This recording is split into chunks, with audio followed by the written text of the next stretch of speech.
आइए पहले क्या करते हैं, फटाफट तीनों फार्मूला डिराइव करते हैं। कौन कौन से 3 फार्मूले हमें डिराइव करने हैं? तो कोऑर्डिनेट ज्योमेट्री है ना, टॉपिक का नाम क्या है? टॉपिक का नाम है कोऑर्डिनेट ज्योमेट्री।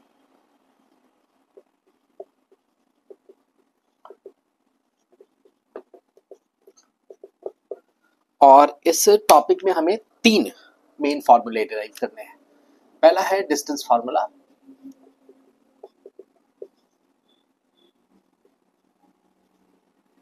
दूसरा है सेक्शन फार्मूला,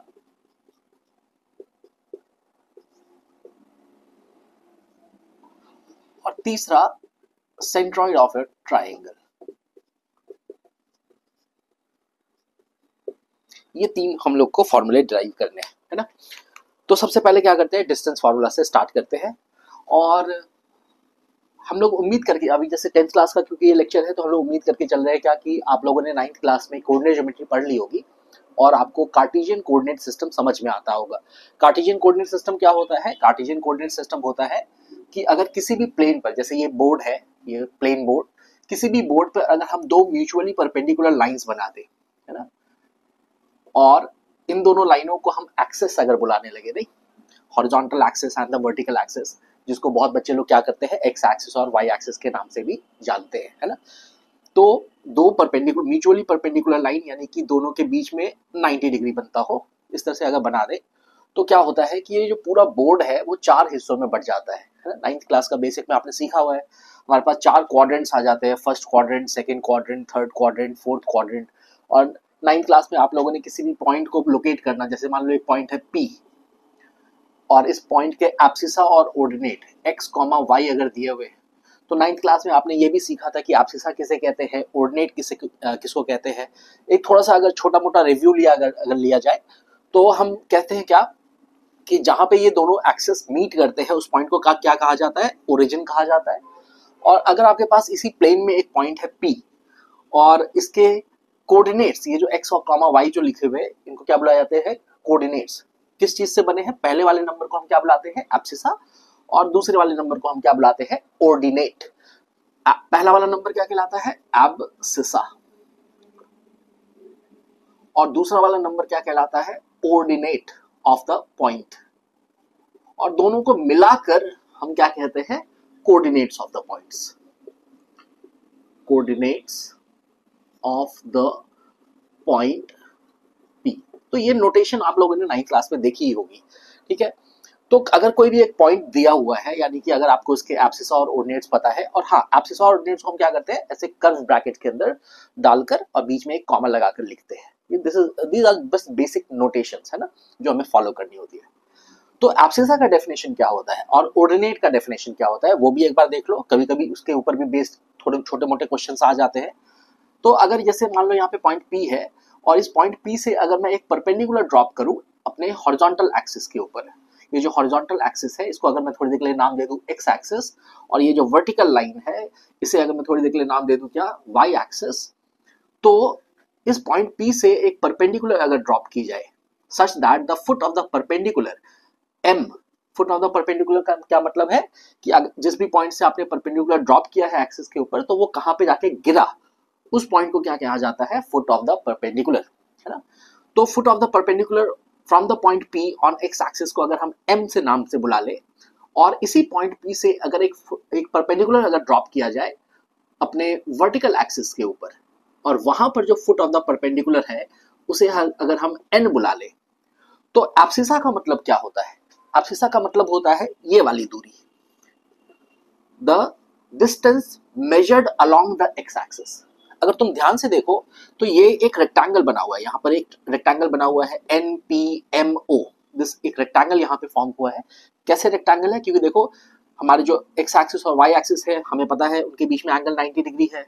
हमने P और M से P से जब M पॉइंट को ज्वाइन किया था तो एक्चुअली क्या किया था, परपेंडिकुलर ड्रॉप किया था, यहाँ भी 90 डिग्री है, यहाँ पे भी हमने 90 डिग्री क्रिएट किया था। और क्योंकि ये क्वाड्रिलैटरल है, क्वाड्रिलैटरल के चारों एंगल का सम कितना होता है, 360 डिग्री होता है। तो अगर यहाँ पे 3 एंगल अगर 90 90 90 है तो चौथा एंगल भी 90 ही होना चाहिए। और हम लोग जानते हैं किसी भी क्वाड्रिलैटरल में अगर चारों एंगल 90 डिग्री हो तो उसे हम रेक्टेंगल बुलाते हैं। बहुत लोग सोचते हैं क्या कि उसे स्क्वायर बुलाते हैं, नहीं, अगर आपके पास सिर्फ इतना जानकारी हो कि अगर आपके पास एक क्वाड्रिलैटरल है और उसके चारों एंगल 90 डिग्री है, चारों इंटीरियर एंगल्स, तो आप उसको भूल के भी स्क्वायर मत बोलिएगा, उसे रेक्टेंगल बोलिएगा, बिकॉज स्क्वायर क्या होता है, square is a special type of rectangle. Okay, तो उसे कभी भी स्क्वायर नहीं बोला जाता, रेक्टेंगल बोला जाता है। ठीक, तो देखिए आपके पास यहाँ पे रेक्टेंगल है ये क्रिएटेड, और हम अच्छे से जानते हैं क्या कि रेक्टेंगल के जो ऑपोजिट साइड्स होते हैं वो क्या होते हैं, इक्वल लेंथ के होते हैं। यानी कि आप तो देख रहे हैं ये OM जो लेंथ देख रहे हैं वो OM लेंथ एक्चुअली में NP लेंथ के बराबर है, हाँ या ना। और एब्सिसा का डेफिनेशन ही इसी तरीके से बनाया गया है। ये जो पहला नंबर हम जो लिखते हैं एब्सिसा, इसका डेफिनेशन क्या हुआ, इस फिगर के हिसाब से, इस डायग्राम के हिसाब से एब्सिसा का डेफिनेशन हुआ, the perpendicular distance of the point P, ये जो पॉइंट P है उसका perpendicular distance from the y axis, ध्यान से देख लो, है ना, y एक्सिस से, ये जो y एक्सिस यानी जो वर्टिकल एक्सिस है, उस वर्टिकल एक्सिस से उस पॉइंट P का जो परपेंडिकुलर डिस्टेंस है उसी को हम क्या बुलाते हैं, एब्सिसा बुलाते हैं, है ना। और ऑर्डिनेट किसको कहते हैं, ऑर्डिनेट कहते हैं इस लेंथ को, the length measured along, the length measured parallel to the vertical axis, vertical axis के पैरेलल जब आप जो लेंथ मेजर करते हैं उसी लेंथ को ऑर्डिनेट कहा जाता है, यानी कि y, जिसे आप y बुलाते हैं। कहने के लिए ये y है, लेकिन इसका डिस्टेंस ध्यान से देखो, इसका परपेंडिकुलर डिस्टेंस कहां से नापा जा रहा है, इसका परपेंडिकुलर डिस्टेंस x एक्सिस से नापा जा रहा है, हाँ या ना। तो एब्सिसा और ऑर्डिनेट का जो डेफिनेशन, ऑर्डिनेट का डेफिनेशन क्या हो गया, ऑर्डिनेट का डेफिनेशन हो गया the perpendicular distance on the point P from the x axis, यानी कि यहाँ पे भले ही y लिखा है लेकिन ये दूरी किससे नापी जा रही है, x एक्सिस से नापी जा रही है। तो 9th क्लास का ये बेसिक तो हमें कम से कम पता होना चाहिए कि एब्सिसा किसको बोलते हैं, ऑर्डिनेट किसको बोलते हैं, और कोऑर्डिनेट्स ऑफ द पॉइंट्स, किसी भी पॉइंट को क्या मतलब क्या होता है वो हमको अच्छे से समझ में आना चाहिए। अब 10th क्लास में हमसे क्या उम्मीद की जाती है, देखिए 10th क्लास में हमसे उम्मीद की जाती है ये कि इस बार हमें क्या करेंगे, एक पॉइंट देने के बजाय और उस पॉइंट को प्लॉट करने के बजाय हमसे बोला जाएगा कि हम आपको 2 पॉइंट दे रहे हैं इसी प्लेन पर, कोई भी 2 पॉइंट, लेट अस सपोज एक पॉइंट A दे दिया और एक पॉइंट B दे दिया। अब दे देने का मतलब प्रोवाइड करने का, दे देने का मतलब क्या, प्रोवाइड कर देने का मतलब ना, कि A पॉइंट प्रोवाइड कर दिया है, B पॉइंट प्रोवाइड कर दिया है। प्रोवाइड करने का मतलब है कि आपको उन पॉइंट्स का एब्सिसा और ऑर्डिनेट बता दिया गया है, यानी कि आपको उनके कोऑर्डिनेट्स बता दिए गए हैं। तो late us suppose point A जो है उसके एब्सिसा को नाम दिया है x1 और ऑर्डिनेट को नाम दिया गया है y1, और उसी तरीके से पॉइंट B के जो कोऑर्डिनेट्स हैं यानी एब्सिसा और ऑर्डिनेट्स हैं, लेट अस सपोज उसको x2, y2 नाम दिया गया है। ठीक है, अब हमसे 10th क्लास में उम्मीद क्या की जाती है कि हम ये जो 2 पॉइंट्स हैं इनको अगर कनेक्ट करें एक लाइन सेगमेंट के द्वारा, अगर इन दोनों पॉइंट्स को एक लाइन सेगमेंट के द्वारा अगर कनेक्ट करें तो इस लाइन सेगमेंट की लंबाई यानी डिस्टेंस बिटवीन दीज 2 पॉइंट्स हम लोग निकाल सके, यही हम लोग का 10th क्लास में हमसे उम्मीद की जाती है। अब इस डिस्टेंस को कैसे निकाला जाएगा, इसको निकालने के लिए हम क्या करते हैं, सबसे पहले ये जो कोऑर्डिनेट्स दिए हुए हैं पॉइंट A के और B के, इनको अच्छे से पहले समझते हैं कि इसका क्या मतलब हुआ। जैसे ये कोऑर्डिनेट दिया हुआ है x1, y1 देने का क्या मतलब हुआ कि अगर मैं पॉइंट A से एक परपेंडिकुलर ड्रॉप करूं अपने हॉरिजॉन्टल एक्सिस पर, लेट अस सपोज m, ठीक है, याद रखना फुट ऑफ द परपेंडिकुलर, और पॉइंट A से अगर मैं एक परपेंडिकुलर ड्रॉप करूं वर्टिकल एक्सिस पर यानी y एक्सिस पर, लेट अस सपोज ये n पॉइंट पर इसका फुट ऑफ परपेंडिकुलर हुआ। तो इसका मतलब क्या हुआ, इसका मतलब हुआ कि ओरिजिन से यहां तक की दूरी, पॉइंट M तक की दूरी कितनी है, x1, और ओरिजिन से ये जो ऊंचाई देख रहे हो यहां तक की दूरी वो कितनी है, y1, हाँ या ना। यही था ना पॉइंट एब्सिसा और ऑर्डिनेट का मतलब, कि इस ऊंचाई को हम y1 नाम देते हैं और इस दूरी को हम क्या नाम देते हैं, x1 नाम देते हैं। इसी तरीके से अगर पॉइंट x2 को भी हम क्या करें, यहाँ पे भी अगर हम परपेंडिकुलर्स ड्रॉप करें एक अपने हॉरिजॉन्टल एक्सिस के ऊपर, इसे अगर हम नाम दे देते हैं ओ तो ओरिजिन के लिए यूज हो चुका है, लेट अस सपोज P नाम दे दिया, और एक परपेंडिकुलर हम क्या करते हैं अपने वर्टिकल एक्सिस पे ड्रॉ कर देते हैं, पॉइंट B से एक परपेंडिकुलर हमने यहाँ पे ड्रॉप कर दिया, late us suppose this point is Q। इसका क्या मतलब हुआ, इसका मतलब हुआ कि अगर ओरिजिन से पॉइंट P की दूरी नापी जाए तो ये दूरी कितनी आएगी, x2 के बराबर, यानी उसके एब्सिसा के बराबर, पॉइंट B के एब्सिसा के बराबर। और ये अगर ऊंचाई नापी जाए, P से B की ऊंचाई नापी जाए तो वो कितने के बराबर आएगी, the ordinate of the point B यानी कि y2 के बराबर। और ये ऊंचाई इस पॉइंट Q की ऊंचाई फ्रॉम दिस हाइट है ना, ये x एक्सिस से इसकी ऊंचाई, यानी ओरिजिन से अगर मैं Q पॉइंट की ऊंचाई को नापूंगा तो ये कितनी आ जाएगी, ये आ जाएगी y2 लेंथ की, है या ना। अब ध्यान से देखिए, हमने ये लेंथ को पहले मेंशन कर दिया कि ये लेंथ x1 है, ये लेंथ x2 है, ये लेंथ y1 है और ये लेंथ कितनी है, y2 है। ये लेंथ पहले हमने मेंशन कर दिया। अब क्या करना है आपको, ये जो पॉइंट A है यहां से एक पैरेलल लाइन बनानी है which is एक लाइन बनानी है which is parallel to the x axis। इस तरफ में आप क्या कीजिए, पॉइंट A से जो नीचे वाला पॉइंट है यहां से एक पैरेलल लाइन बनाइए हॉरिजॉन्टल एक्सिस के पैरेलल। ध्यान रखिएगा, आपने ये लाइन जो बनाई है, ये पैरेलल जो लाइन बनाई, ये BP लाइन सेगमेंट को कहीं ना कहीं एक पॉइंट पे कट करेगी। Late us suppose that point is R। Late us suppose that point is R। अब ध्यान से देखिए, यहां पर एक आपको रेक्टेंगल क्रिएट होता हुआ फिर से दिखेगा। कौन सा रेक्टेंगल, ये पॉइंट आपका A था, ARPM। ये जो आप डायग्राम देख रहे हैं, ये वाला डायग्राम, ये फिर से एक रेक्टेंगल क्रिएट हो गया। क्यों रेक्टेंगल क्रिएट हो गया, रेक्टेंगल इसलिए क्रिएट हो गया क्योंकि याद कीजिए B से आपने P पर एक एक्स एक्सिस पर परपेंडिकुलर ड्रॉप किया था। ये जो P था वो फुट ऑफ द परपेंडिकुलर था, यानी यहाँ पे 90 डिग्री है या ना। यहाँ 90 डिग्री A से आपने पहले से बना के रखा था।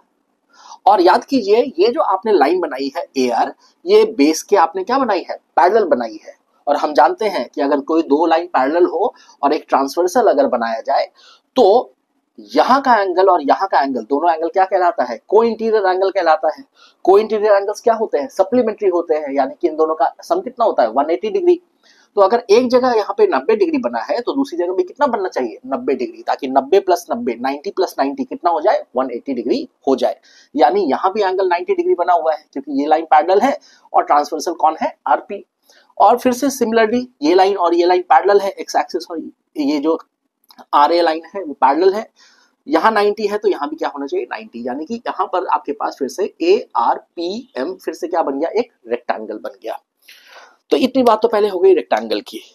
अब ये रेक्टेंगल मैं क्यों बार बार बोल रहा हूँ, रेक्टेंगल इसलिए बोल रहा हूँ क्योंकि मुझे कुछ लंबाइयां निकालनी है, मुझे कुछ लेंथ निकालनी है।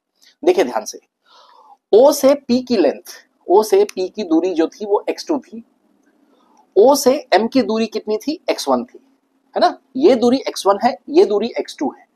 अगर मैं इस पूरी दूरी में से OP की दूरी में से उस लेंथ में से OM की लेंथ को माइनस कर दूं तो मुझे कौन सी लेंथ मिलेगी, मुझे MP की लेंथ मिलेगी। ये जो M से P की जो लेंथ है वो मिल जाएगी। कैसे, MP will be obtained by subtracting OP by OM, है ना। OP में से OM को आपको सब्ट्रैक्ट कर देना है, यानी कि MP की लेंथ को आप लिख सकते हैं x2 माइनस x1। और आप अच्छे से जानते हैं क्या, किसी भी रेक्टेंगल में ऑपोजिट साइड की लेंथ बराबर होती है, यानी कि अगर MP की लेंथ x2 माइनस x1 है तो AR की लेंथ भी कितनी हो जाएगी, x2 माइनस x1 हो जाएगी। क्यों, क्योंकि opposite sides, the length of the opposite sides of a rectangle are equal, हाँ या ना। इसी तरीके से ध्यान से देखिए, OQ की जो ऊंचाई है, ये जो O से Q की ऊंचाई है वो कितनी है, y2 है, और O से N की जो ऊंचाई है वो कितनी है, y1 है। इस इंटायर लेंथ में से, OQ की लेंथ में से अगर मैं ON की लेंथ को माइनस कर दूं तो मेरे पास ये जो छोटी सी लेंथ है NQ वो मिल जाएगी। ये लेंथ कितनी मिल जाएगी, ये लेंथ मिल जाएगी y2 माइनस y1। अब यहां पे भी एक रेक्टेंगल बना हुआ है, ये देखिए QBRN, ये भी एक रेक्टेंगल बना हुआ है। देखिए फिर से वही लॉजिक, फिर से वही है, सारी जगह एंगल 90 डिग्री है तो ये रेक्टेंगल होगा, और रेक्टेंगल के ऑपोजिट साइड की लेंथ क्या होती है, बराबर होती है। यानी कि अगर QN की लेंथ अगर y2 माइनस y1 है तो इसी के ऑपोजिट जो साइड यहाँ पर BR है उसकी लेंथ भी कितनी हो जाएगी, उसकी लेंथ भी हो जाएगी y2 माइनस y1। ये दोनों लेंथ हमें प्राप्त करनी थी। याद रखिएगा, हमें एक्चुअली में लेंथ किसकी ढूंढनी है, हमें एक्चुअली में लेंथ ढूंढनी है AB की। इस AB की लेंथ हमें ढूंढनी है, और इस AB की लेंथ को ढूंढने के लिए मुझे AR की लेंथ और RB की लेंथ की जरूरत थी। क्यों जरूरत थी, तो ध्यान से देखिए, यहां पर ABR, ये जो आप देख रहे हैं ABR, ये एक राइट एंगल ट्राइंगल यहां पर क्रिएट हो चुका है। है ना, ये स्ट्रेट लाइन थी, स्ट्रेट लाइन में आप जानते हैं अगर यहाँ 90 डिग्री होगा तो यहाँ भी 90 डिग्री होगा because of the linear pair. Okay, now in हम सीधा लिखेंगे in the triangle, in triangle ABR, कौन सा ट्रायंगल है, right angle triangle, right angled at R, है ना, राइट एंगल कहां पे बना हुआ है, 90 डिग्री कहां बना हुआ है, R पर। In a triangle ABR right angled at R, we know that using the Pythagoras theorem we can find the length of AB. AB का length can be determined as under root, याद है Pythagoras theorem, किसी भी right angle triangle में Pythagoras theorem क्या कहता है, Pythagoras theorem कहता है कि कभी भी आपके पास कोई एक राइट एंगल ट्राइंगल है तो राइट एंगल ट्राइंगल में जो 90 डिग्री के ऑपोजिट जो साइड होती है, 90 डिग्री के opposite side, that will be the longest side, और उसको एक बड़े स्पेशल नाम से बुलाया जाता है, क्या, हाइपोटेन्यूज से। तो पाइथागोरस ने कहा था क्या कि किसी भी राइट एंगल ट्राइंगल में जो सबसे लंबी साइड होगी, because in the right angle triangle hypotenuse is the longest side, तो सबसे लंबी साइड का जो होगी उसकी लेंथ का स्क्वायर, यानी कि AB की लेंथ का स्क्वायर अगर किया जाए तो वो किसके बराबर होता है, वो बराबर होता है the sum of the squares of the two other sides, है ना, ये पाइथागोरस थ्योरम है। तो just applying the Pythagoras theorem हम AB की लेंथ निकाल रहे हैं, AB is equal to square root of the sum of the other two sides का, है ना, squares of the other two sides, यानी कि यहाँ पर ये वाली साइड का लेंथ कितना है, यहाँ पे हम लिखेंगे x2 माइनस x1 का होल स्क्वायर प्लस ये वाली लेंथ कितनी है, तो ये वाली लेंथ हमारे पास कितनी आई थी, y2 माइनस y1 उसका होल स्क्वायर। तो ये आपका डिस्टेंस फॉर्मूला बन के आता है, उसके पीछे का लॉजिक आपने सीखा, उसका डायग्राम क्या है वो आपने सीखा, और फॉर्मूला अभी तक मेरे ख्याल से अभी तक तो आप लोग की जस्ट प्रिपरेशन अब जस्ट ऑलमोस्ट कंप्लीट हो चुकी होगी, है ना, क्योंकि आप लोगों ने प्री बोर्ड वगैरह में भी अपीयर कर ही लिया है लगभग सभी लोगों ने, अभी शायद बहुत स्कूलों में प्री बोर्ड 2 भी अभी होने वाले हैं, तो अब तक तो ये फॉर्मूला अभी तक आप लोगों ने देख लिया होगा, और ये फॉर्मूला कहाँ से डिराइव होके आ रहा है वो भी हम लोगों ने इस वीडियो में देख लिया, ये पाइथागोरस थ्योरम की मदद से यहाँ पे डिराइव होके आता है, और उसका डायग्राम आपने देखा, बहुत यहाँ पे क्या कैसे हम एब्सिस और ऑर्डिनेट के डेफिनेशंस को यूज करते हुए लेंथ निकालते हैं, और यहाँ पर जो राइट एंगल ट्राइंगल क्रिएट होता है उसमें पाइथागोरस थ्योरम अप्लाई करके अपना फॉर्मूला डिराइव करते हैं। इस फॉर्मूले में ध्यान से देखो, जो पहला हमें ब्रैकेट मिला है, पहले ब्रैकेट में हमें एब्सिसास का डिफरेंस मिला है। एब्सिसास मतलब ये जो 2 पॉइंट्स दिए थे, इन दोनों पॉइंट के जो एब्सिसा है यानी x2 और x1, इनका जो डिफरेंस है, डिफरेंस मतलब क्या, माइनस, सब्ट्रैक्शन, उनके डिफरेंस का स्क्वायर प्लस बीच में एक मैंडेटरी प्लस का साइन, और दूसरे ब्रैकेट में हमें किस चीज का स्क्वायर मिला है, दूसरे ब्रैकेट में हमें difference of the ordinates, difference of the ordinates मतलब ये जो y2 पॉइंट है और y1 पॉइंट है इनका डिफरेंस का होल स्क्वायर मिला है, दिख रहा है। तो इस फॉर्मूले को कभी कभी हम क्या करते हैं, ऐसे याद रखने के बजाय हम सीधा बोल देते हैं square root the length between the distance between the 2 points is given by as square root of the sum of the squares of the difference of the abscissas and the difference of the ordinates, है ना, दोनों का difference. क्योंकि मैंने देखा है कई बार क्या होता है कि बच्चे इसमें भी कंफ्यूज हो जाते हैं कि सर पहला पॉइंट किसको ले, x2 किसको बोले, x1 किसको बोले, डजंट मैटर। यहाँ पे देखो ये होल स्क्वायर है, होल स्क्वायर में क्या होता है, जब भी तुम दो चीजों का डिफरेंस का होल स्क्वायर लेते हो, जैसे for example a minus b का होल स्क्वायर अगर तुमने लिया तो ये कितना हो जाएगा, a square plus b square minus 2ab, और किसी बच्चे ने अगर b माइनस a का होल स्क्वायर ले लिया, अगर मान लो किसी बच्चे ने b माइनस a का होल स्क्वायर ले लिया तो भी उसका सम कितना आएगा, b square plus a square minus 2ba, और ध्यान से देखो ये दोनों सेम ही तो है। हमें पता है एडिशन में तो कम्यूटेटिव कर सकते रूल लगता है, यानी कि आप दो चीजों को प्लस करें आगे पीछे कैसे भी सेम आंसर, और मल्टीप्लिकेशन में भी आपके पास आपको पता है कम्यूटेटिव रूल लगता ही है, आप दो चीजों को किसी भी ऑर्डर में मल्टीप्लाई करें आंसर सेम आता है। तो ये देखिए यहाँ पे जो दोनों डिफरेंस मैंने निकाल के दिखाए, a माइनस बी का होल स्क्वायर या b माइनस a का होल स्क्वायर, दोनों का आंसर तो सेम ही है।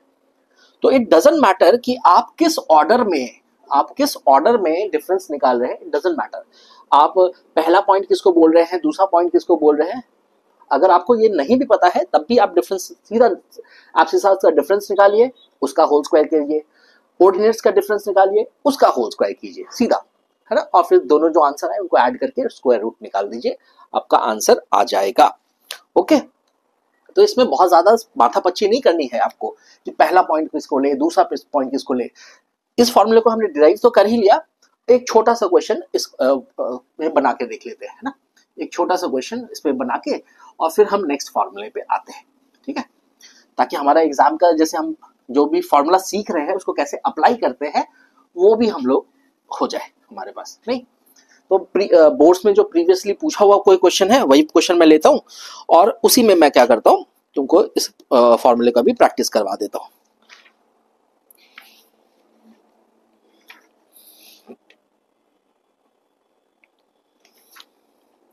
Let me find the question first.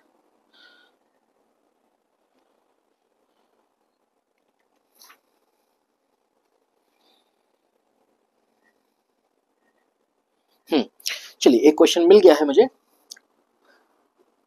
Question है what is the distance between, ये प्रीवियसली बोर्ड्स में पूछा हुआ है, सीबीएसई 2020 में ये पूछा था सवाल।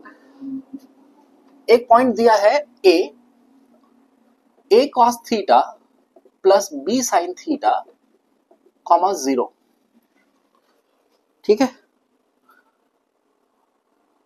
और दूसरा पॉइंट दिया है b 0 comma a sine theta minus b cos theta, sorry a sine theta minus b cos theta. ये दो पॉइंट्स हैं, पूछा है दोनों के बीच में डिस्टेंस बताइए, ए और बी के बीच में डिस्टेंस बताइए, ये सवाल है। ऑफ कोर्स डिस्टेंस फॉर्मूला हमने सीखा है, अभी तुरंत इसे अप्लाई करेंगे। अप्लाई करने से पहले इन दोनों पॉइंट को थोड़ा ध्यान से देखिए, कुछ गेस कर पाए? ये दोनों पॉइंट्स बड़े खास पॉइंट्स हैं, ध्यान से देखिए। आपका जो पॉइंट ए है, याद रखना कि डिस्टेंस फॉर्मूला अप्लाई करते वक्त ये सारी बातों को अगर हम इग्नोर भी करेंगे ना तो भी हमारा आंसर आ जाएगा, हम सीधा फॉर्मूला अप्लाई करके भी आंसर ला सकते हैं। जस्ट तुम्हें दिखाने के लिए, तुम्हें कुछ क्वेश्चंस में क्या होता है, ऑब्जर्वेशन स्किल्स हमें डेवलप करनी चाहिए, ताकि हम कुछ जो बहुत सारे कुछ क्वेश्चन ऐसे होते हैं जिसमें हम फटाफट आंसर्स ला सकते हैं विदाउट बहुत कॉम्प्लिकेशंस, ठीक है। तो बस इसमें क्योंकि जो पॉइंट ए है और पॉइंट बी है ये बड़े खास पॉइंट्स है एक्चुअली में, उसलिए मैंने सोचा कि तुम्हें बता दूं कि देखता हूं कि तुम लोगों ने ऑब्जर्व किया कि नहीं। ये जो पॉइंट ए है ध्यान से देखो, इसका ऑर्डिनेट 0 है। ऑर्डिनेट कितना है? 0, देखा। और कोई भी ऐसा पॉइंट जिसका ऑर्डिनेट 0 होता है वो कहां लाई करता है? X axis, anywhere on the x axis. We don't know कि ये जो नंबर है ये पॉजिटिव है या नेगेटिव है, हाँ, क्योंकि हमें ए की वैल्यू और बी की वैल्यू पता नहीं ना, हमें ए और बी की वैल्यू पता नहीं। और अभी जब जैसे आप 10th क्लास में है, 10th क्लास में अगर ये जो एंगल्स दिए होते हैं जनरली आप देखते हैं क्या, वो एक्यूट एंगल्स होते हैं, हाँ या ना। तो साइन थीटा और कॉस थीटा तो चलो पॉजिटिव आ गया, क्योंकि आपका 10th क्लास में सिलेबस के हिसाब से ही साइन थीटा और कॉस थीटा आपका नेगेटिव नहीं आएगा, बिकॉज वो हमेशा एक्यूट एंगल्स होंगे, है ना। लेकिन ए और बी के बारे में तो आपको पता नहीं है, तो point can be anywhere on the x axis, it can be here, anywhere, because of the a and b. A can be positive, b can be negative, कुछ भी हो सकता है यहाँ पे, ओके। बस ये बताना था कि पॉइंट ए जो है वो आपका एक्स एक्सिस के ऊपर है, कहने की ये सिंपल सी बात, अगर आसान भाषा में बोले तो। और पॉइंट बी को अगर आप ध्यान से देखें तो पॉइंट बी का जो एब्सिसा है वो 0 है, और किसी भी पॉइंट का एब्सिसा अगर 0 होता है तो वो कहाँ लाई करता है? वाई एक्सिस पे लाई करता है ना। ये 9th क्लास का बेसिक है, ध्यान से देखा, एब्सिसा इसका 0 है, तो ये पॉइंट कहाँ पे लाई करेगा? वाई एक्सिस पर, यानी कि ये 0 कॉमा मतलब सॉरी ये बी पॉइंट को यहाँ पे, ये यहाँ पे बी पॉइंट है। हमसे पूछा क्या है? हमसे पूछा है ए बी क्या डिस्टेंस बताइए। ध्यान से देखो, ये 90 डिग्री का एंगल बना ही हुआ है, पता है ना, ये एक्स एक्सिस है, ये वाई एक्सिस है, और यहाँ पे एक राइट एंगल ट्राइंगल बना ही हुआ है। राइट एंगल ट्राइंगल में देखो ये दूरी एब्सिसा के बराबर होगी, इसके एब्सिसा के बराबर होगी, यानी कि a cos theta plus b sine theta के बराबर होगी, और ये जो ऊंचाई होगी वो इसके ऑर्डिनेट के, इस पॉइंट के ऑर्डिनेट के बराबर होगी, यानी कि ये a sine theta minus b cos theta के बराबर होगी। और ये लेंथ पूछी है, पाइथागोरस थ्योरम से तो निकल ही जाएगा, है ना। तो मैं बस ये दिखाना चाहता था कि इसको कोई बच्चा चाहता तो ऐसे भी अप्रोच करके इस सवाल को बना सकता था। इसमें जरूरी नहीं है कि मतलब हम बोले कि डिस्टेंस फॉर्मूला ही लगाना है, नहीं, सेम चीज आएगी बिल्कुल, जो अभी हम कैलकुलेशन करेंगे बिल्कुल सेम चीज आएगी। लेकिन बस ये ऑब्जर्व करने के लिए तुम्हें बता दिया कि कभी कभी कुछ क्वेश्चन बड़े इंपॉर्टेंट क्वेश्चंस भी होते हैं, मतलब कुछ खास तरह का डेटा वहां पे दिया होता है, तो उसे ऑब्जर्व करके तुम क्वेश्चंस को बड़ी फास्ट बड़ी जल्दी बना सकते हो। चलो हम तो सीधा डिस्टेंस फॉर्मूला लगाएंगे। नाउ ए बी का डिस्टेंस कितने के बराबर है, हमने अभी देखा स्क्वायर रूट। स्क्वायर रूट में आपको सबसे पहले क्या करना है, एब्सिसास का डिफरेंस, किसका एब्सिसा से किसको माइनस करे। कंफ्यूज मत होना, मैंने अभी के बताया तुम्हें कि कोई भी एक एब्सिसा से किसी भी दूसरे एब्सिसा को माइनस कर दो, बस एब्सिसा का डिफरेंस चाहिए। तो मैंने फर्स्ट पॉइंट का एब्सिसा लिया, इसमें से माइनस कर दिया दूसरे पॉइंट के एब्सिसा को, यानी कि a cos theta plus b sin theta में से 0 को माइनस किया, ये मैंने डिफरेंस निकाला। आपको क्या करना है, डिफरेंस का स्क्वायर कर देना है, कर दिया। बीच में एक मैंडेटरी प्लस साइन लगाना है, यानी जरूरी वाला है ना, पाइथागोरस थ्योरम अप्लाई कर रहे हैं इसकी वजह से प्लस। फिर दूसरी जगह क्या करना है, दूसरी जगह करना है ऑर्डिनेट्स का डिफरेंस का स्क्वायर। ऑर्डिनेट्स क्या होते हैं, ये जो y कोऑर्डिनेट्स देख रहे हो ना, उन्हीं को तो हम लोग क्या बुलाते हैं, ऑर्डिनेट्स बुलाते हैं। ऑर्डिनेट्स का डिफरेंस, अब कोई बच्चा बोले सर इसमें से इसको माइनस करें या इसमें से इसको माइनस करें, डजंट मैटर, डजंट मैटर। अभी तो बताया a माइनस बी का होल स्क्वायर करो या b माइनस ए का होल स्क्वायर करो, सेम ही आंसर आता है। तो इसलिए बिल्कुल परेशान मत होना कि सर इससे इसको माइनस करें या इसको इससे माइनस करें, डजंट मैटर। तुम चाहो तो इसमें से इसको माइनस कर दो, यहाँ पे फिर क्या करना पड़ेगा तुम्हें, याद रखना यहाँ पे सब इन दोनों का साइन चेंज करना पड़ेगा, या इसमें से इसको माइनस कर दो। तो मैं क्या कर रहा हूँ, इस नंबर में से इसको माइनस कर रहा हूँ, अल्टीमेटली तो होल स्क्वायर करना है उसका। तो मैं लिख रहा हूँ उसको a sin theta minus b cos theta minus 0 का होल स्क्वायर, है ना। फिर से ऑर्डिनेट्स का डिफरेंस का होल स्क्वायर लिख दिया। याद रखना बिल्कुल मैटर नहीं करता है कि तुम किस में किस कोऑर्डिनेट में किस ऑर्डिनेट में से किस ऑर्डिनेट को माइनस कर रहे हो, डजंट मैटर। बस याद रखना कि जब सब्ट्रैक्शन कर रहे हो तो साइन का ख्याल रखना कि जब तुम सब्ट्रैक्शन वहां पे कर रहे हो, डिफरेंस निकाल रहे हो, तो साइन बदला कि नहीं बदला वो बस ख्याल रखना, ठीक है। नाउ अब इसको कैलकुलेशन करना है, कैलकुलेशन के लिए हम इसमें सिंप्लीफिकेशन करेंगे ऑफ कोर्स। चलिए सिंप्लीफिकेशन करते हैं। देखिए यहाँ पर a cos theta plus b sin theta minus 0, कोई किसी भी चीज को 0 से माइनस करो सेम रहती है, यानी कि एक तरह से बोलो मेरे पास a cos theta plus b sin theta का होल स्क्वायर मुझे करना है ना, इनका डिफरेंस तो यही मिलेगा। और यहाँ पे देखो फिर से a sin theta minus b cos theta में से माइनस करना है 0 को, किसी भी चीज में से 0 को सब्ट्रैक्ट करो सेम रहता है, यानी कि मेरे पास plus a sin theta minus b cos theta का होल स्क्वायर करना है। आइए होल स्क्वायर करते हैं, एक्सपेंशन करेंगे। a this x plus y का होल स्क्वायर है ना, ये a प्लस b का होल स्क्वायर टाइप का चीज है, एक्सपेंशन फॉर्मूला आता होगा। फर्स्ट टर्म क्या है, a cos थीटा, उसका स्क्वायर करेंगे कितना हो जाएगा, a square cos square theta, plus second term है b sin थीटा, उसका स्क्वायर कीजिए, b का भी स्क्वायर हो गया और साइन का भी स्क्वायर हो गया, प्लस 2 टाइम्स इन दोनों का प्रोडक्ट, 2 से मल्टीप्लाई किया इसको इसको, पहले ए बी को मल्टीप्लाई कर लीजिए और उसमें साइन थीटा और कॉस थीटा को भी मल्टीप्लाई कर दीजिए। अब साइन थीटा याद रखिएगा मल्टीप्लिकेशन हो रहा है, मल्टीप्लिकेशन में कम्यूटेटिव रूल अलाउ होता है, आप नंबर्स को इधर उधर लिख सकते हैं, डजंट मैटर। दूसरा यहाँ पे ये हमने फर्स्ट एक्सपेंशन कर दिया, बीच का मैंडेटरी साइन प्लस यहाँ लिख दिया, ओके। अब इसे एक्सपैंड करेंगे, this is a minus b का होल स्क्वायर, एक्सपेंशन करते हैं। फर्स्ट टर्म का स्क्वायर कितना आ जाएगा, a square sine square theta, है ना, दोनों का स्क्वायर हो जाएगा, प्लस सेकेंड टर्म का स्क्वायर यानी कि b cos थीटा का स्क्वायर यानी कि b square cos square theta, दोनों का स्क्वायर हो गया, माइनस 2 ट्वाइस द प्रोडक्ट, तो माइनस 2 टाइम्स इन दोनों का प्रोडक्ट यानी कि a b sine theta cos theta, है ना जी। कोई दिक्कत तो नहीं, यहां तक तो बस एक्सपेंशन किया है, सिंपल। अब यहाँ पे ध्यान से देखिए, plus 2ab sin theta cos theta minus 2ab sin theta cos theta cancel हो गया, खत्म हो गया। बचा हमारे पास क्या, हमारे पास बचा यहाँ पर a square cos square theta plus b square sin square theta plus a square sin square theta plus b square cos square theta, हाँ या ना। अब क्या कीजिए, आप यहां से a square cos square theta और a square sin square theta को एक साथ रीअरेंज कर लीजिए ना, रीअरेंजिंग द टर्म्स। उससे क्या होगा कि आपका जो ये टर्म है a square cos square theta और a square sin square theta, दोनों से a स्क्वायर को आप क्या कर सकते हैं, कॉमन निकाल सकते हैं, a स्क्वायर दोनों से मल्टीप्लाई है, तो इस मार्क्ड टर्म्स को मैं क्या कर रहा हूं, a स्क्वायर यहाँ पे कॉमन निकाल कर लिख रहा हूं cos square theta plus sin square theta, है ना, ब्रैकेट में बची हुई चीज लिख दी।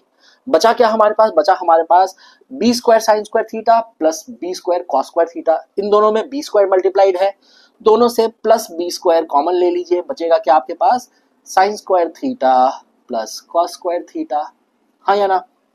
और ट्रिग्नोमेट्री में आपने पढ़ा होगा ये identity, cos square theta plus sign square theta कितना हो जाता है, 1 हो जाता है, sign square theta plus cos square theta 1। यानी ए स्क्वायर 1 से मल्टीप्लाइड है, बी स्क्वायर 1 से मल्टीप्लाई है, यहाँ जगह कम है ऊपर लिख रहा हूँ, यानी कि ए बी का जो लेंथ आया वो कितना आ गया, according to the distance formula a b की लेंथ आई कितनी, under root a square plus b square. क्या देखिएगा ये लेंथ है, यहाँ पे पॉजिटिव आंसर ही होगा, है ना। कोई बच्चा बोलेगा सर स्क्वायर रूट लेते हैं तो बाहर में प्लस माइनस लेते हैं, नहीं, यहाँ पे क्योंकि आप लेंथ निकाल रहे हैं, लेंथ कभी भी नेगेटिव नहीं होती, इसी की वजह से। तो ए बी की लेंथ इतनी आ गई। अब इसी में ऑफ कोर्स यूनिट्स, सेंटीमीटर है तो सेंटीमीटर लिख लीजिए, मीटर है तो मीटर, अर्थात अन्यथा यूनिट लिख के छोड़ दीजिए, है ना। अच्छा, कुछ यहाँ पे क्यूट से बच्चे भी होते हैं, बड़े क्यूट से बच्चे होते हैं, बोलते सर इसको सर अंडर रूट के अंदर ए स्क्वायर प्लस बी स्क्वायर लिखा है, सर इसको हम ए प्लस बी नहीं लिख दें।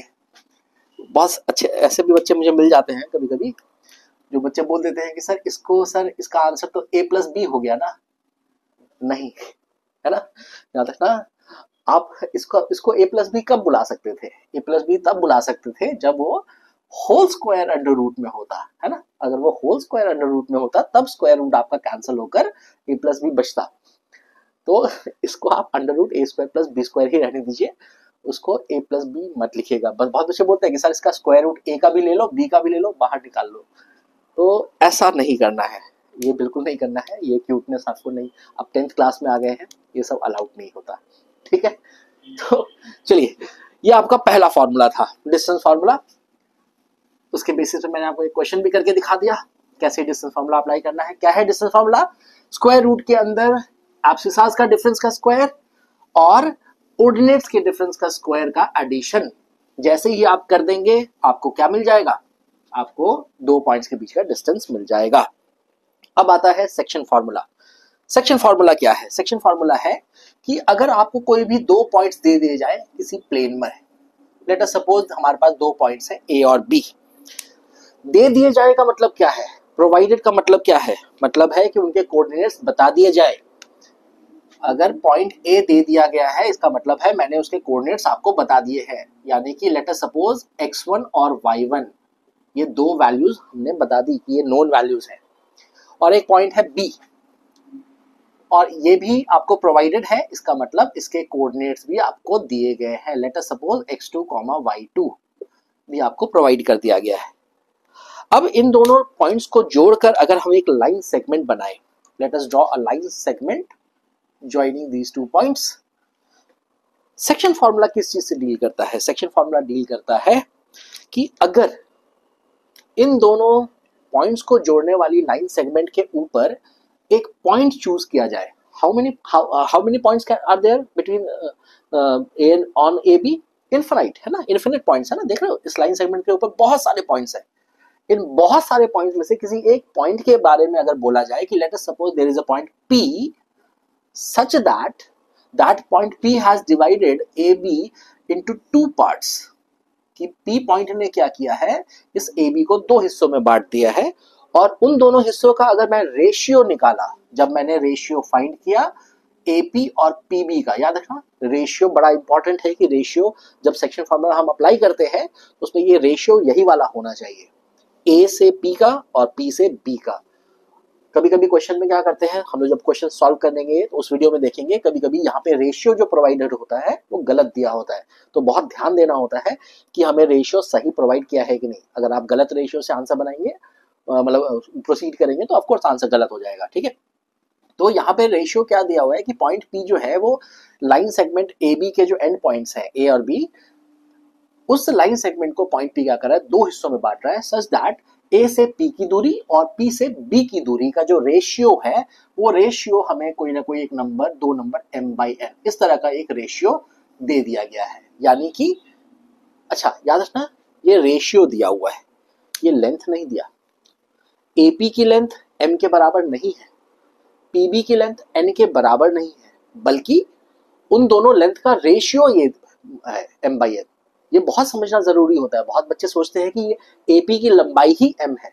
अगर suppose ratio AP by PB का रेशियो अगर 4/3 अगर दे दिया, तो इस भूल में बिल्कुल मत रहना कि एपी की लंबाई 4 सेंटीमीटर है और पीबी की लंबाई 3 सेंटीमीटर है। ऐसा भूल में बिल्कुल मत रहना। क्यों? क्योंकि भाई जब भी तुम्हें कोई रेशियो प्रोवाइडेड होता है तो वो एग्जैक्ट वैल्यू थोड़ी होती है।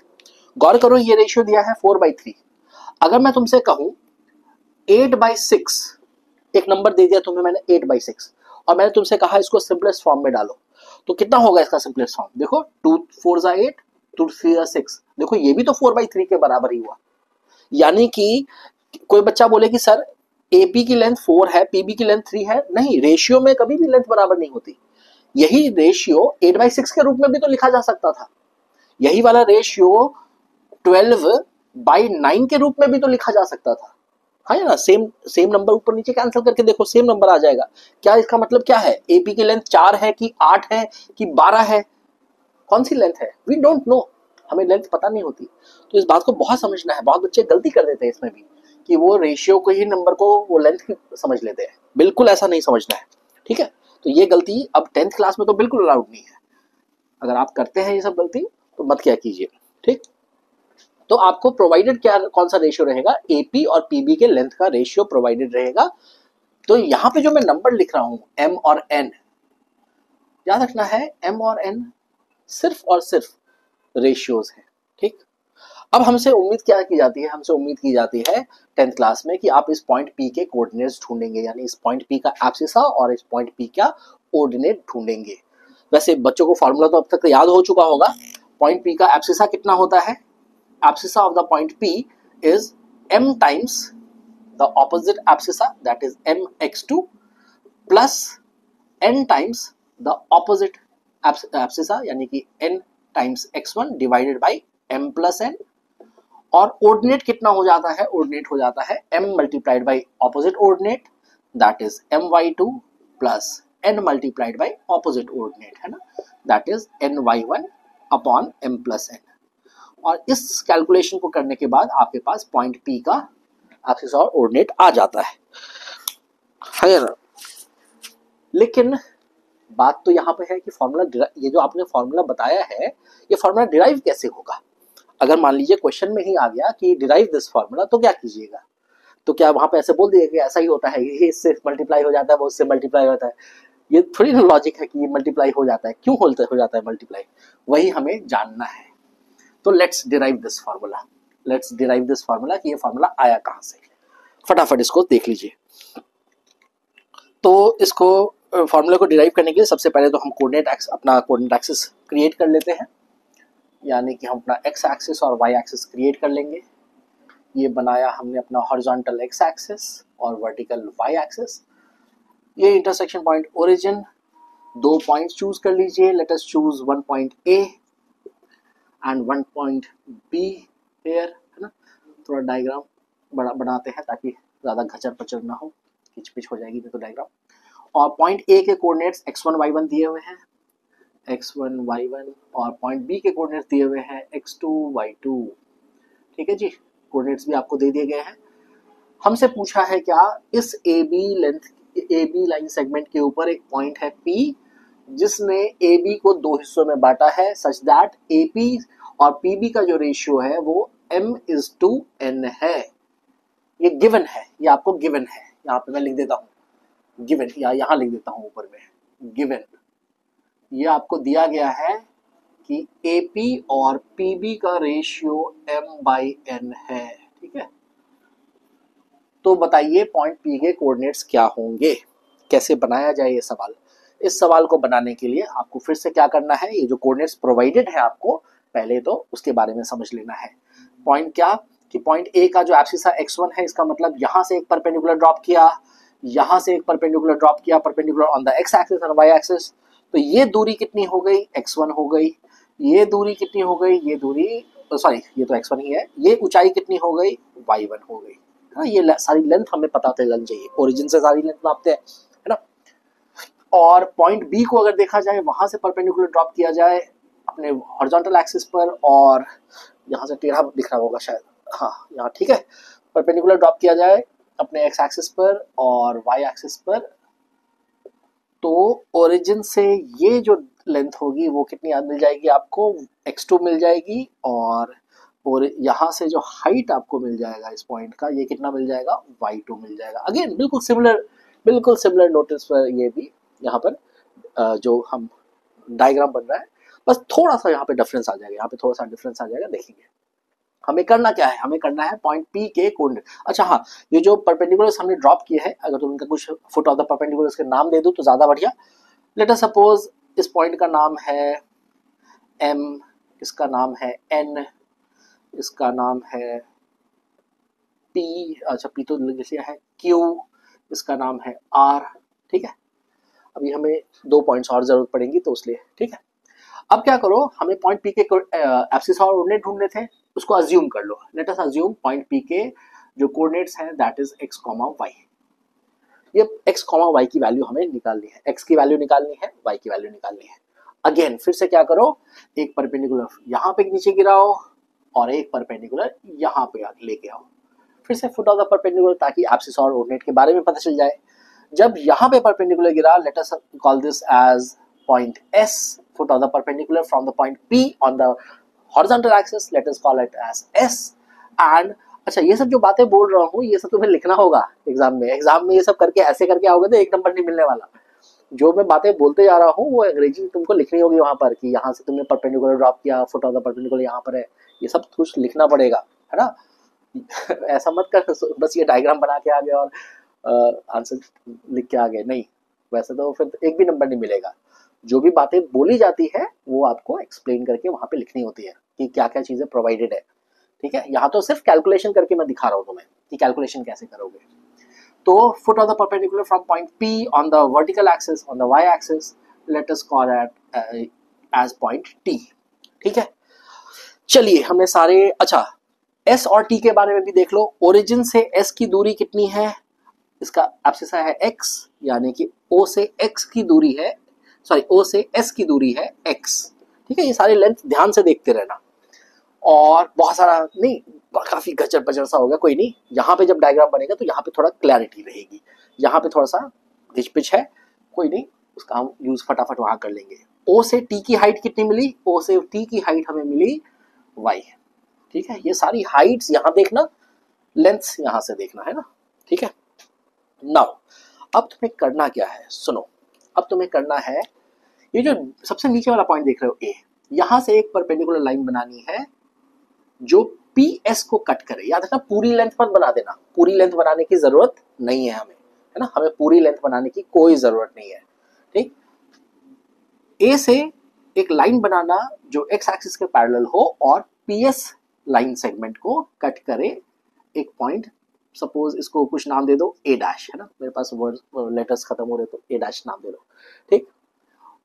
बिल्कुल इसी तरीके से पॉइंट P पर, ये जो सेकंड पॉइंट है बीच वाला पॉइंट P, वहां से एक x एक्सिस के पैरेलल लाइन बनाना, और वो BN को एक point let us suppose B dash पे कट कर रहा है, ठीक है, B डैश पे वहां पे कट कर रहा है। और अब तुम्हारे पास देखना 2 ट्राइंगल्स तुम्हें वहां पे क्रिएटेड दिखेंगे। एक ट्राइंगल तुम्हें दिखेगा PAA डैश, दिखा, ये वाला ट्राइंगल दिखा PAA डैश, और एक ट्राइंगल तुम्हें ऊपर बनता हुआ दिखेगा B डैश P, ये वाला ट्राइंगल। ये 2 ट्राइंगल्स को ऑब्जर्व करना है हमें। चलिए ऑब्जर्वेशन स्टार्ट कीजिए। सबसे पहली बात तो PB डैश आपने जो लाइन बनाई थी, ये जो PB डैश लाइन सेगमेंट बनाई थी वो आपने एक्स एक्सिस के पैरेलल बनाई थी। यहाँ अगर 90 डिग्री है तो यहाँ भी 90 डिग्री होगा, because this is the transversal. Parallel lines में ट्रांसवर्सल जब भी एंगल क्रिएट करता है, इन दोनों एंगल को क्या बुलाते हैं, कॉरेस्पॉन्डिंग एंगल, और कॉरेस्पॉन्डिंग एंगल पैरेलल लाइंस में क्या होते हैं, बराबर होते हैं। तो यहाँ का 90 डिग्री मैंने यहाँ शिफ्ट कर दिया, दिख गया, ओके। सिमिलरली ध्यान से देखिए, आपने जब AA डैश लाइन सेगमेंट बनाई थी तो वो भी एक्स एक्सिस के पैरेलल बनाई थी, और PS उसका क्या हो गया, ट्रांसवर्सल। यहाँ पे फुट ऑफ द परपेंडिकुलर 90 था तो यहाँ पे 90 इधर शिफ्ट हो गया। क्यों शिफ्ट हो गया, फिर से कॉरेस्पॉन्डिंग एंगल की वजह से, है ना। तो इन दोनों ट्राइंगल में 90 डिग्री यहाँ भी है, 90 डिग्री यहाँ भी है, दिखा, बिल्कुल दिखा। दूसरी बात ध्यान से देखिए, ये जो लाइन है PB डैश और ये जो लाइन है ए ए डैश, ये एक्चुअली में एक दूसरे के पैरेलल है। ये दोनों लाइनें एक दूसरे, ये जो लाइन सेगमेंट देख रहे हैं, ये दोनों लाइन सेगमेंट एक दूसरे के पैरेलल है। क्यों पैरेलल है? तो आप देखिए पी बी डैश भी एक्स के पैरेलल था, ए ए डैश भी एक्स के पैरेलल था। कोई भी दो लाइन सेगमेंट किसी एक तीसरी लाइन सेगमेंट के अगर पैरेलल है तो इसका मतलब वो दोनों आपस में भी तो पैरेलल होंगी, यानी कि ये P B dash line segment और A A dash line segment भी पैरेलल लाइन सेगमेंट्स हैं।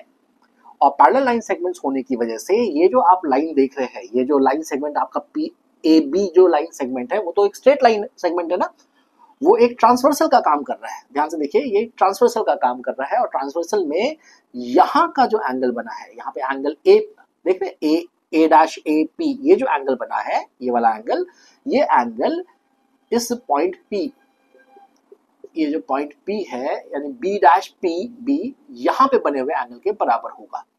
क्यों बराबर होगा? बिकॉज फिर से क्या हो गया, ऑल्टरनेट बोलो, कॉरस्पॉन्डिंग एंगल्स की वजह से। अब ध्यान से देखिए, आपका triangle P A dash A B B dash P, दोनों क्या निकल आए? सिमिलर निकल आए, है ना। सिमिलैरिटी ऑफ ट्राइंगल में पढ़ा है ना आपने, सिमिलैरिटी ऑफ ट्राइंगल में पढ़ा है, किसी भी दो ट्राइंगल में अगर दो एंगल आपस में बराबर हो जाए तो ट्राइंगल क्या हो जाते हैं? सिमिलर हो जाते हैं। और अगर मैं अब ये दोनों क्योंकि सिमिलर हो चुके हैं बाई ए ए थ्योरम, तो लिख सकते हैं by A A similarity triangle, एक ट्राइंगल का नाम मैं लिख रहा हूं P A A dash, P A A dash, तो दूसरे का नाम क्या होगा? दूसरे का नाम ध्यान से देखिए, यहां पे नाम लिखा है पी ए ए डैश, यानी अनमार्क्ड एंगल से डबल मार्क्ड एंगल से 90, है ना, इस तरह का मोशन हुआ। तो वहां पे भी मोशन कैसा होगा? अनमार्क्ड डबल मार्क्ड 90, यानी कि B P B dash, triangle B P B dash, ये हो गया सिमिलर। और हमें अच्छे से पता है कि अगर दो ट्राइंगल अगर कभी भी सिमिलर होते हैं तो उनके कॉरस्पॉन्डिंग साइड्स का जो रेशियो होता है वो क्या होता है? बराबर होता है। यानी हम इस सिमिलैरिटी को यूज करते हुए लिख सकते हैं क्या? हम लिख सकते हैं P A upon B P should be equal to A A dash upon P B dash, है ना, should be equal to P A dash upon B B dash. इस तरह से हम ये सिमिलैरिटी का यूज करते हुए ये रेशियोज को लिख सकते हैं। अब ये रेशियोज हमारे काम के हैं, आइए देखते हैं इसमें से हमारे काम वाले रेशियोज कौन कौन से हैं। हमारे काम वाले जो रेशियो होंगे हम उसको लिखेंगे। यहाँ पे जगह कम है तो मैं क्या करता हूँ, इस जगह पे आता हूँ, यहाँ पर, है ना, वीडियो के फ्रेम में तो आ रहा होगा ना, यहाँ पे थोड़ा सा मैं मिटाता हूँ ये सब चीज़ों को, क्योंकि अच्छा नहीं, मुझे अभी मिटाना नहीं है, अभी मुझे तो ये लेंथ वगैरह भी नापनी है ना, तो मैं मिटा नहीं सकता। यहीं पे थोड़ा सा कोशिश कीजिए देखने का। यहाँ पर पी ए क्या है? ध्यान से देखिए, P A is this length, BP क्या है? बीपी इज दिस लेंथ, देख रहे डायग्राम में। और इन दोनों का रेशियो एक्चुअली में हमें दिया हुआ है m बाई एन, यानी ये जो फर्स्ट रेशियो है उसको तो हम क्या लिख सकते हैं? m बाई एन लिख सकते हैं, because it is provided in the question.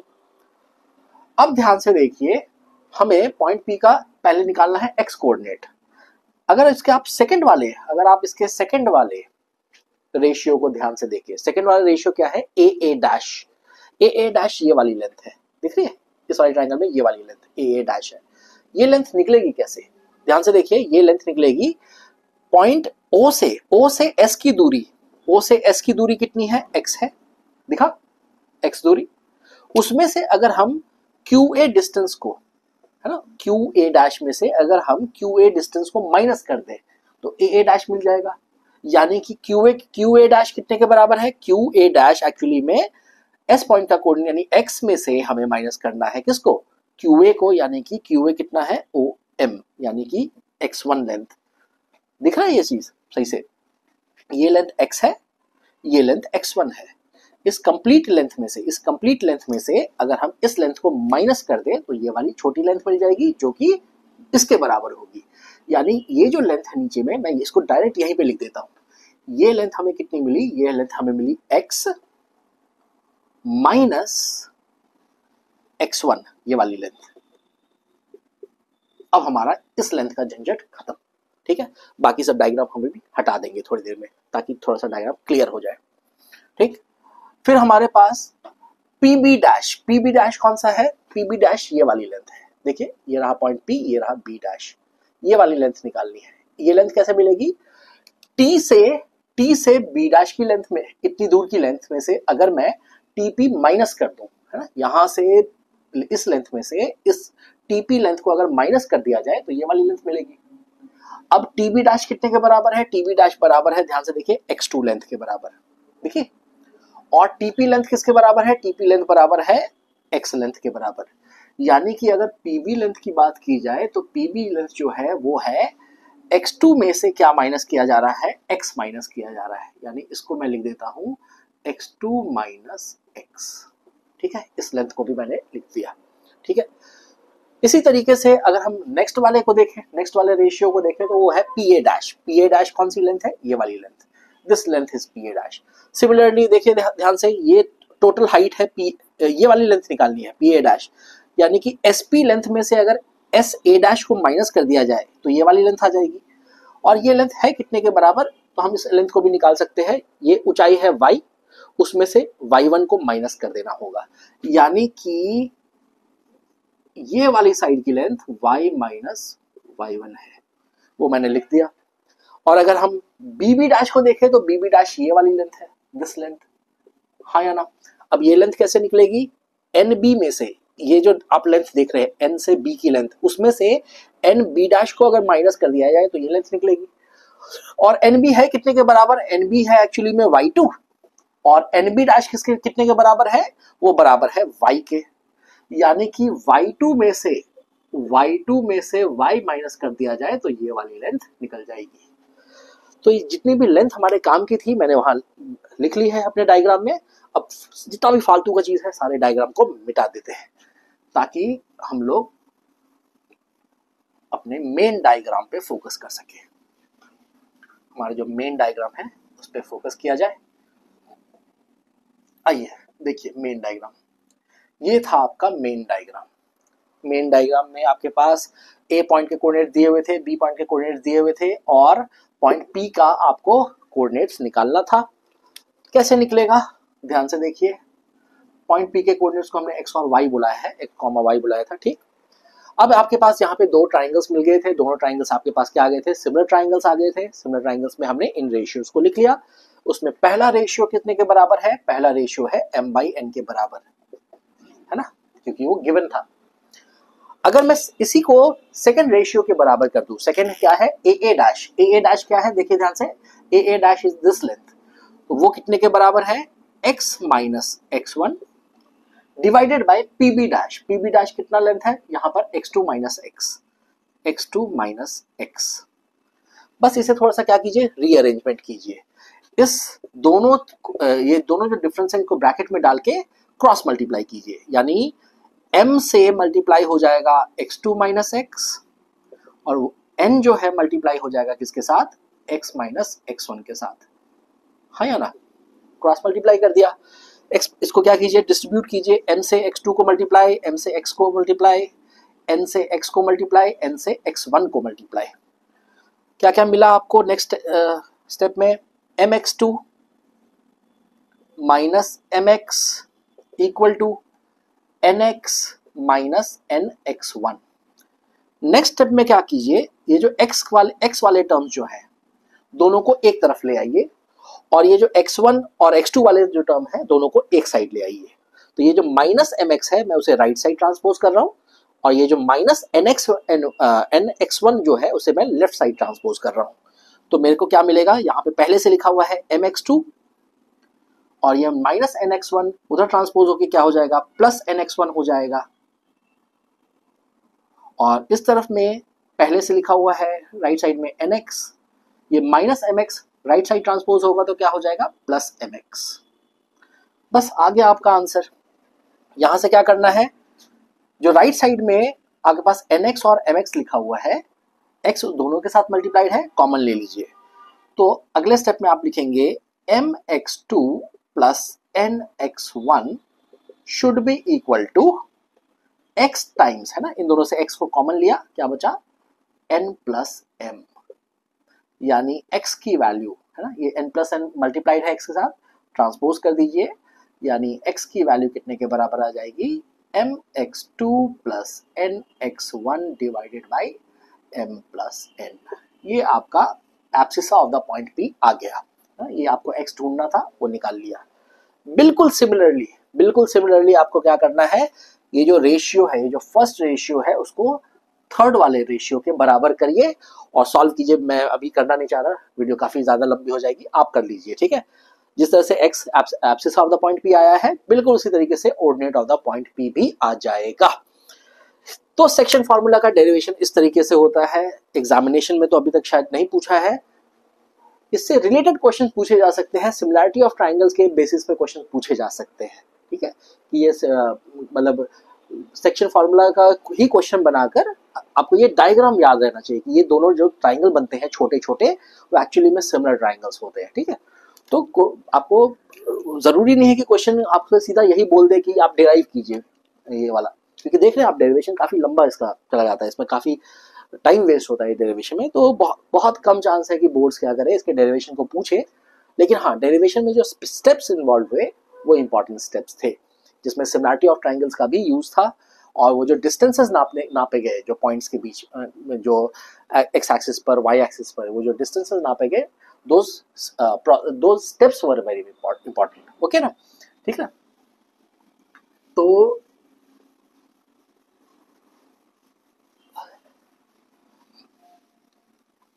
अब यहाँ तक आप आ ही गए हैं, तो मैं आपको एक और चीज बोलूंगा कि प्लीज चैनल को सब्सक्राइब जरूर कर लीजिए अगर आप यहाँ तक आ चुके हैं, क्योंकि मैं वीडियोस तो डाल रहा हूँ, लेकिन मैं देख रहा हूँ कि ऑब्जर्व बच्चे इसको देख नहीं रहे हैं, बोर हो जा रहे हैं वीडियोस को। लेकिन फिर भी क्या करूँ मैं, वीडियोस तो पूरा ही बनाना पड़ता है। तो अगर आप यहाँ तक आ चुके हैं तो प्लीज चैनल को सब्सक्राइब कर लीजिए और वीडियो को लाइक भी जरूर कीजिए, ठीक है।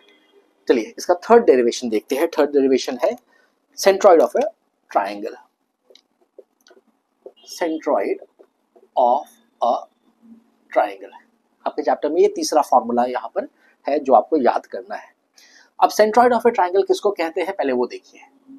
किसी भी एक ट्राइंगल में, याद रखिएगा, किसी भी एक ट्राइंगल में अगर 3 मीडियंस बनाए जाएं, मीडियंस क्या होते हैं, मीडियंस होते हैं किसी भी ट्राइंगल के एक वर्टेक्स को ऑपोजिट साइड के मिड पॉइंट से जोड़ने वाली लाइन सेगमेंट।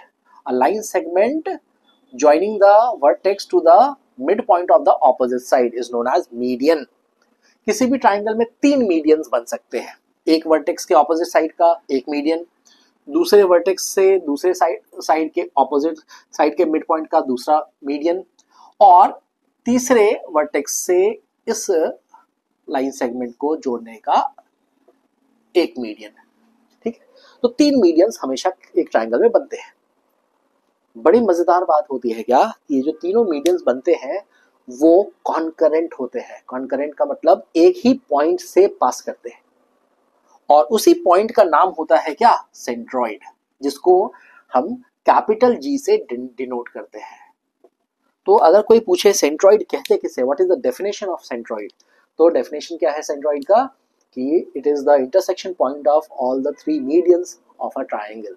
सिंपल सा डेफिनेशन कि तीनों मीडियंस किसी भी ट्राइंगल के जहां पे मीट करेंगे उसी को उस पॉइंट को ही सेंट्रॉइड कहा जाएगा। और मीडियंस क्या होते हैं आपने देख लिया, ठीक है। हमें करना है क्या, हमें दिया होगा क्या कि इसका ये जो ट्राइंगल है ना, इसके आपको वर्टिसेस दिए जाएंगे, यानी कि x1, y1 आपको प्रोवाइडेड होगा, vertex A, vertex B x2, y2 provided होगा, vertex C x3, y3 provided होगा, ठीक है। यानी कि coordinates of all the 3 vertices will be given to you, और आपसे बोला जाएगा क्या, सेंट्रॉइड, इस ट्राइंगल का सेंट्रॉइड का कोऑर्डिनेट्स बताओ, यानी कि पॉइंट G के एक्स एब्सिसा और ऑर्डिनेट के बारे में बताओ कि वो कितना है।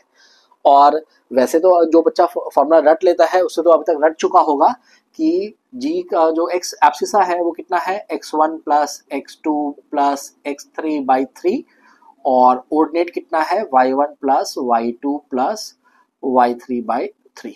तो ये तो तुम लोग अभी तक रट चुके होंगे कि भाई पॉइंट G जो है, जिसका जो सेंट्रॉइड है, उसका एब्सिसा और ऑर्डिनेट इस तरह से बताया जाता है। तीनों एब्सिसास को जोड़ दो, 3 से डिवाइड कर दो, एब्सिसा मिल जाएगा। सेंट्रॉइड का। तीनों ऑर्डिनेट्स को जोड़ दो, वर्टिसेस के तीनों ऑर्डिनेट्स को जोड़ दो, 3 से डिवाइड कर दो, तुम्हें क्या मिल जाएगा, तुम्हें ऑर्डिनेट ऑफ द सेंट्रॉइड मिल जाएगा। काफी इजी सा। लेकिन बात आती है इसको डिराइव करके दिखाइए सर कि ये हुआ क्यों। तो आओ डेरिवेशन करते हैं। अच्छा, इसको डेरिवेशन कर, मैंने तुम्हें कहा था ना इस वीडियो में शुरू होते ही कि मैं तुम्हें क्या करूंगा कि एक जो ये सेंट्रॉइड वाला जो पार्ट जब डिराइव कर रहे होंगे तो वहां पर क्या होगा कि एक एक्चुअली में क्वेश्चन क्रिएट हो सकता है, बहुत ही अच्छा क्वेश्चन क्रिएट हो सकता है for the similarity of triangles का।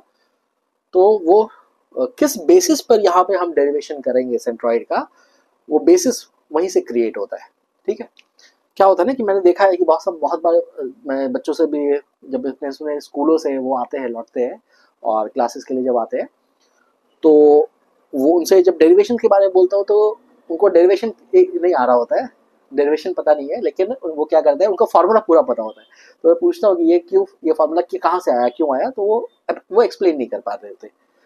तो वहां पे मैंने गौर किया था कि बच्चे को जब मैंने बोला कि बताओ कि अगर कोई एक ट्राइंगल है और ट्राइंगल का एक मीडियन अगर बना दिया है और उस ट्राइंगल पे अगर सेंट्रॉइड कैपिटल जी की तरह है, तो वर्टेक्स से सेंट्रॉइड का और सेंट्रॉइड से मिड पॉइंट का जो रेशियो है वो कितना है, तो वो बच्चा फटाफट बोल देता है सर ये 2:1 होता है ना।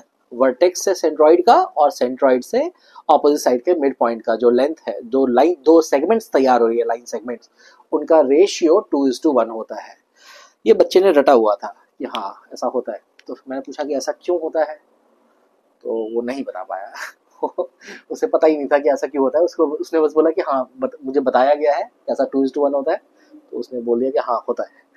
क्यों होता है नहीं पता था, तो आओ पहले हम देख लेते हैं कि ये 2:1 क्यों होता है।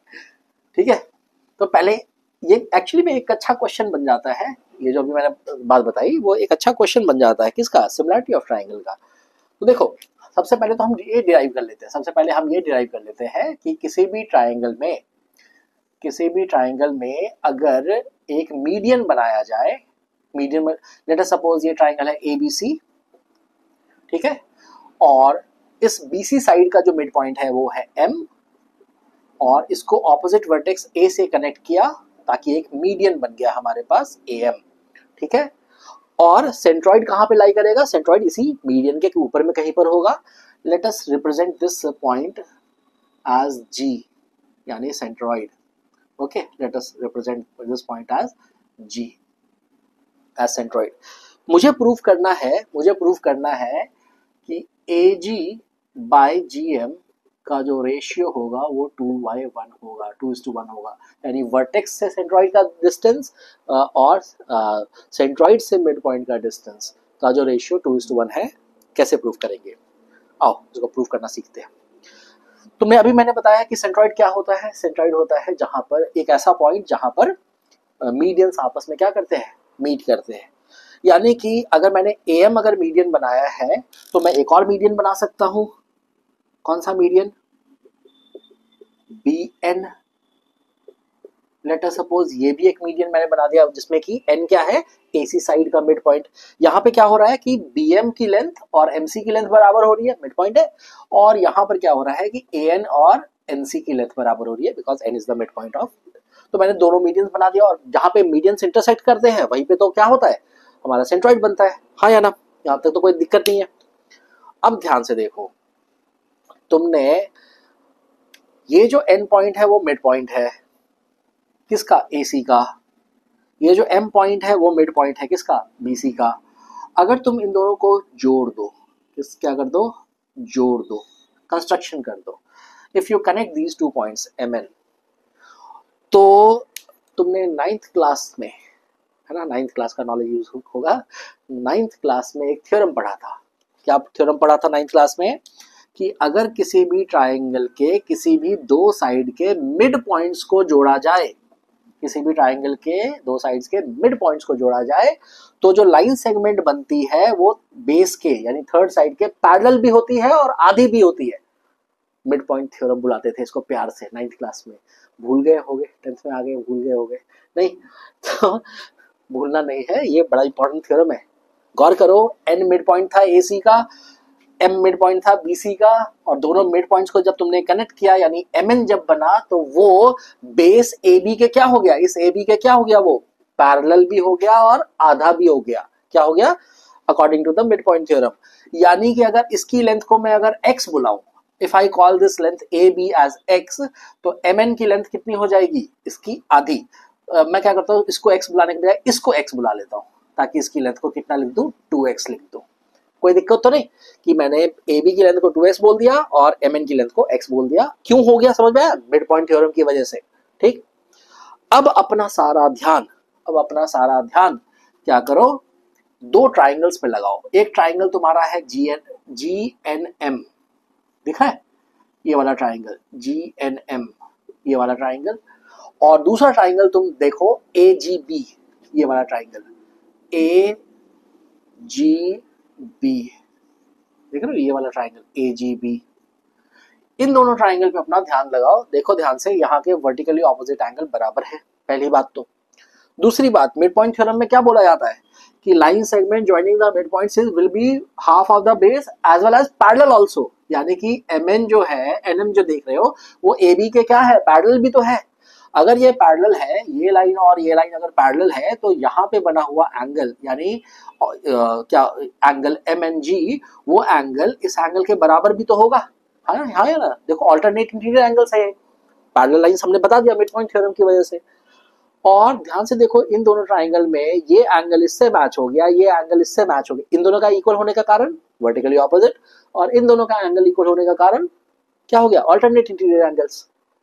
और किसी भी दो ट्राइंगल में अगर दो एंगल्स इक्वल हो जाते हैं तो ट्राइंगल क्या हो जाता है, 10th क्लास में पढ़ा है, सिमिलर हो जाता है। क्या हो जाता है, सिमिलर। यानी कि हम देख सकते हैं हमारा ये दोनों ट्राइंगल सिमिलर है बाय ए सिमिलैरिटी। तो हम लिखेंगे बाय ए सिमिलैरिटी। एक ट्राइंगल का नाम मैं लिख रहा हूं MNG सिमिलर टू, दूसरा ट्राइंगल का नाम क्या आएगा बताइए, MNG। देखिए अननोन, बिना मार्क्ड से डबल मार्क से सिंगल मार्क, तो उसमें भी जाना होगा बिना मार्क से डबल मार्क से सिंगल मार्क, यानी ABG। दूसरे ट्राइंगल का नाम क्या हो जाएगा, ABG। ओके ना? और जहां दो ट्राइंगल सिमिलर हुए, हम फटाफट क्या कर सकते हैं, उनके साइड्स के रेशियोज को इक्वल कर सकते हैं, सॉरी कॉरस्पॉन्डिंग साइड्स के रेशियोज को इक्वल कर सकते हैं।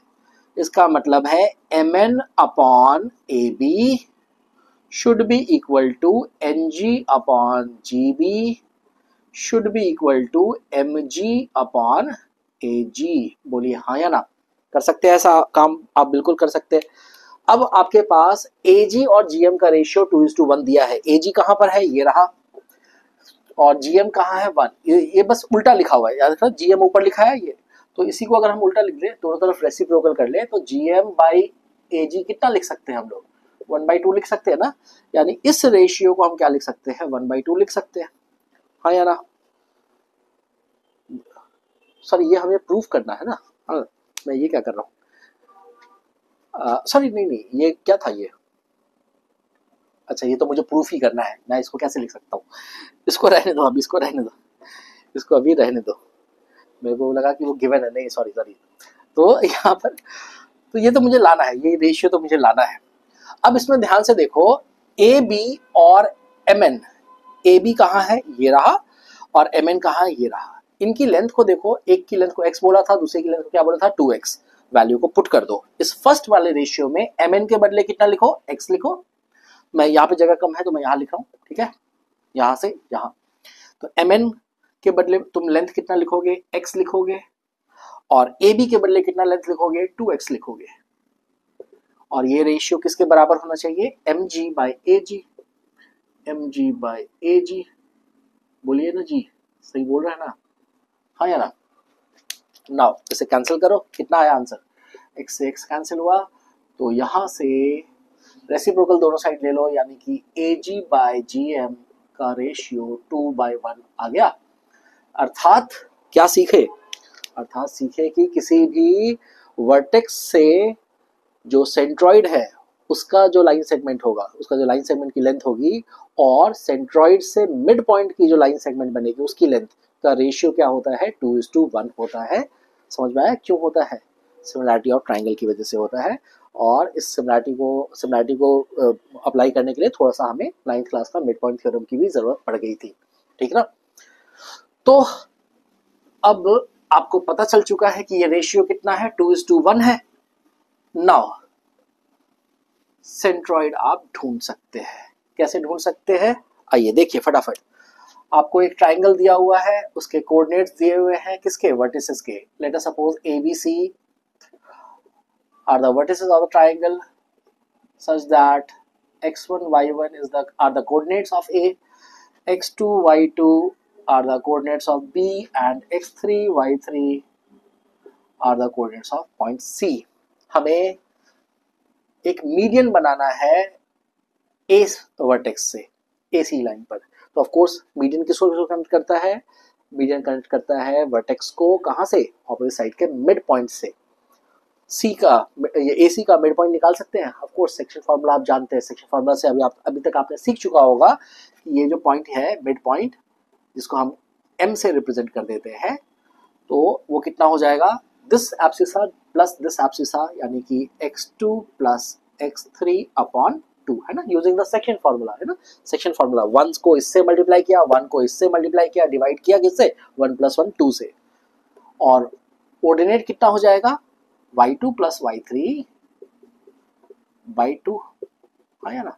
मैं ये सब काम फटाफट इसलिए कर रहा हूँ ताकि, क्योंकि मेरा मेन फोकस था फार्मूला ड्राइव करने के लिए, इसलिए क्वेश्चंस बनाते वक्त में बोलोगे तो फिर से अच्छे से समझा दूंगा, ठीक है। अभी तो सिंपल फार्मूला मुझे ड्राइव करना है किसका, कोऑर्डिनेट्स का, किसका, सेंट्रॉइड के कोऑर्डिनेट्स का। नाउ मैंने AM को कनेक्ट किया, ये हमारा मीडियन बन गया, सेंट्रॉइड इसी के ऊपर लाई करेगा। अभी हमने देखा वर्टेक्स से उसका डिस्टेंस और मिड पॉइंट से उसका डिस्टेंस का रेशियो कितना होता है, 2:1 होता है। नाउ अप्लाई द इसका पॉइंट G का, ये जो आपका पॉइंट G है मीडियन का, सॉरी सेंट्रॉइड का, इसका जो एब्सिसा होगा उसको कैसे बताएंगे, abscissa of point G will be given by 2 multiplied by, है ना, ऑपोजिट में मल्टीप्लिकेशन होती है ना, तो 2 को मल्टीप्लाई करो किसके साथ, x2 प्लस x3 बाई 2 से, यानी कि ऑपोजिट वाले एब्सिसा से। और 1 को मल्टीप्लाई करो किसके साथ, x1 के साथ, है ना, ऑपोजिट वाले के साथ। सेक्शन फार्मूला अप्लाई कर रहे हैं क्योंकि रेशियो मुझे पता है 2:1 है। वो क्यों होता है अभी बताया थोड़ी देर पहले ही। तो देखो 1 multiplied by x1 divided by 2 + 1, ये जो रेशियो दिया इनका नंबर्स, यानी कि 3। इसको सिंप्लीफाई करो, कितना हो गया, देखो 2 से 2 कट गया है, ऊपर में कितना आ गया, x1 plus x2 plus x3, नीचे क्या है 3, तो x1 plus x2 plus x3 by 3 abscissa आ गया। सिमिलरली ऑर्डिनेट भी आ जाएगा। ऑर्डिनेट में क्या करना है, 2 को इससे मल्टीप्लाई करना है ऑपोजिट वाले ऑर्डिनेट से, यानी कि 2 multiplied by y2 plus y3 by 2 plus 1 को मल्टीप्लाई करना है इसके ऑपोजिट ऑर्डिनेट से, यानी y1 से, और फिर डिवाइड कर देना है 2 + 1 3 से। 2 से 2 कैंसिल हुआ, न्यूमरेटर में क्या आ गया, y1 plus y2 plus y3, denominator में क्या आ गया 3। एंड सक्सेसफुली हमने abscissa and ordinate of the centroid निकाल लिया। तो इस तरह से ये डिराइव होता है। इसका डेरिवेशन तो काफ़ी इजी है, बस वही है कि वो रेशियो 2:1 कहाँ से आया वो बच्चों को पता नहीं होता है, तो वो मैंने तुम्हें बता दिया। वो सिमिलैरिटी का क्वेश्चन है, सिमिलैरिटी की वजह से आता है वो। और सिमिलैरिटी हम कैसे यूज़ करते हैं सिमिलैरिटी, उसमें थोड़ा सा 9th क्लास का मिड पॉइंट थ्योरम भी थोड़ा सा यूज था उसमें, नहीं उसी की प्रॉपर्टी से लाइन पैरेलल हुई थी और हाफ हुई थी, ठीक। तो ये वाला लेक्चर यहीं पे खत्म है। ये इस सीरीज का फर्स्ट लेक्चर है, कोऑर्डिनेट ज्योमेट्री का जो चैप्टर है उस सीरीज का फर्स्ट लेक्चर है। बाकी जो लेक्चर्स होंगे, लेक्चर 2, लेक्चर 3, ये सब मैं प्लेलिस्ट में डालूंगा। और प्लीज़ चैनल को सब्सक्राइब करो, ओके, और थोड़ा सपोर्ट करो चैनल को ग्रो करने में, ठीक। तो मिलते हैं नेक्स्ट लेक्चर में, थैंक यू।